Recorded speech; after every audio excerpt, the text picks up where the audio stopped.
Hello, my friends. Peace, shalom, salam, aloha, namaste. Blessed be, and may the Great Spirit walk with you. My name is Jonathan Rydell, Director of Christian Education at the First Congregational Church in Chappaqua.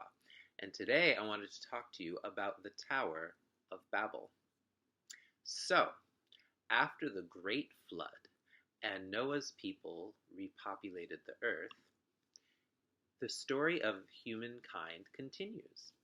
It is important to mention that at this time in human history, people who were used to living in smaller tribes were now starting to think about coming together in larger cities.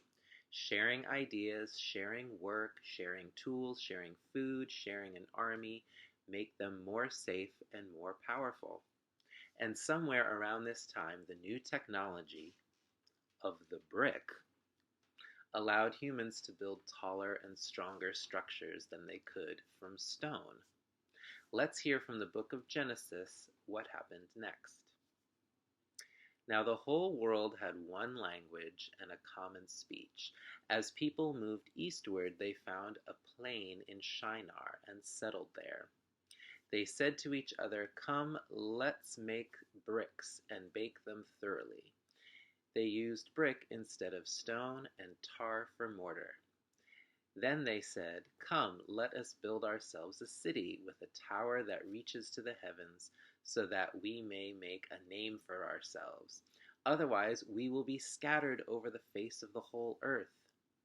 But the Lord came down to see the city and the tower the people were building. The Lord said, "If as one people speaking the same language they have begun to do this, then nothing they plan to do will be impossible for them. Come, let us go down and confuse their language so they will not understand each other." So the Lord scattered them from there all over the earth, and they stopped building the city. That is why it is called Babel, because there the Lord confused the language of the whole world. From there the Lord scattered them over the face of the whole earth.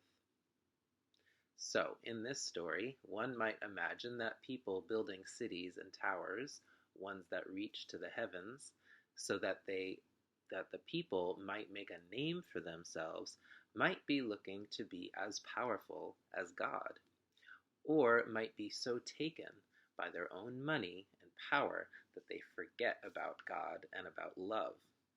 So God took away their ability to communicate with each other, their ability to talk to each other. God confused their language. He took away their common tongue, and no one could understand each other. Perhaps they all suddenly spoke different languages, or perhaps they all spoke gibberish.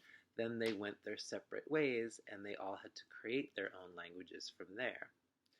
And isn't it fascinating to think that without a common language, we humans cannot create amazing things?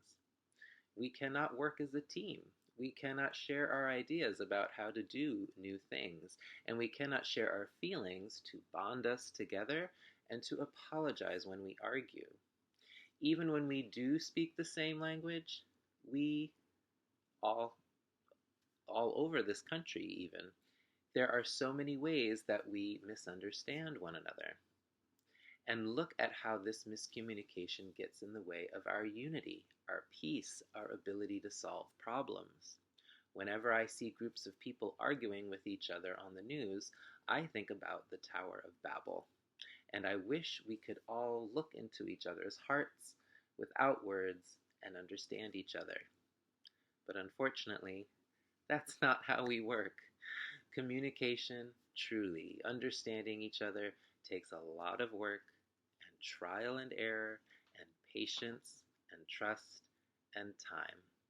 It cannot be done quickly with a soundbite or a quote or a quick reaction. And so, building big towers or flying to the moon or finding world peace is something we have to work at, and something that's going to take a lot of time, and something that we need to put our hearts into and keep love as our focus. All right, everybody. Amen to that. I love you, and I'll talk to you next week. Bye-bye.